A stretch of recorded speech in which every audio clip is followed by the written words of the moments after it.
Omaq savaqdaşlar, bugungi hikoyamiz Malg'i heris, jonga xiris. Burungi zamonda bir savdogar o'tgan ekan. Uning Talixon ismli bir vafodor ayoli va Ahmed ismli o'g'li bor ekan. Kunlarning birida savdogar tijorat qilish uchun bir sahroga yo'lga chiqib, yarim yo'lga kelganda yo'g'on bir tup qiyrisida daraxtning soyasida aram olibdi va undan keyin sahro bozoriga berib, savdosini tugatib uyga qaytib kelibdi. U tijoratida ko'p foyda olganlik uchun keyingi bozorga o'g'lini bilan elib mangibdi va hili quygan seda soyasida aram olibdi.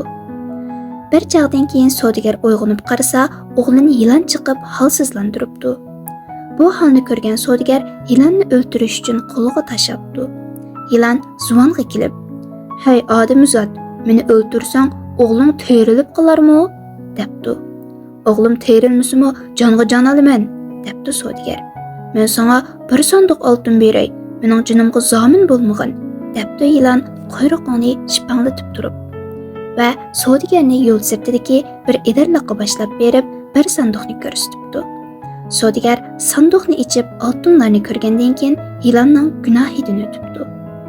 Yana bir haftadan keyin savdogar bu yo'ldan o'tib ketib, qiyrisida soyasida ayoli bilan aram olibdi.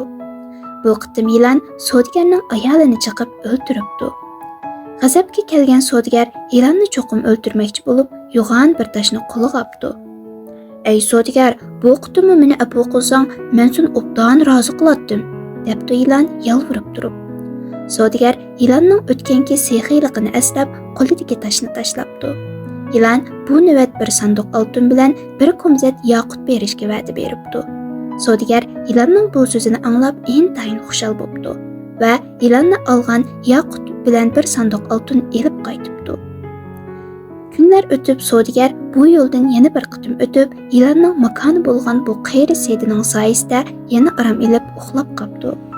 Uyg'onib qarasa, yilon neshtirini so'zg'unicha savdogarga qarab turgudek. Savdogar yilonning ilpozini ko'rib, qo'liga tayoq elishga tayyorlanibdi. Yilon savdogarni masxara qilib kulibdi.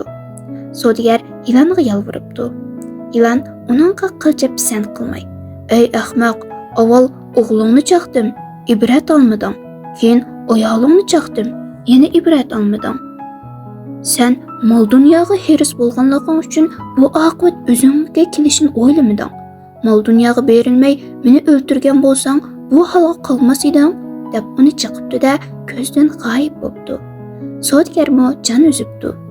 Savdogarning bu holidan xabar topgan el-yurt uning bu holiga ichinibdi. Oxir kishilar savdogarning mol dunyoga bo'lgan ochko'zlikni masxara qilib, u o'lgandan keyin uningga heris boy degan laqabni qo'yishibdi. Hikmat: mol dunyo sababli ofatning oldini olmasang, shu ofat tufayli hayotingni oxirlashtirsan. Mol dunyoga heris bo'lma. Yalang'och kelgan ekanmiz, yalang'och ketimiz. Uyg'ur xalq cho'chaklari.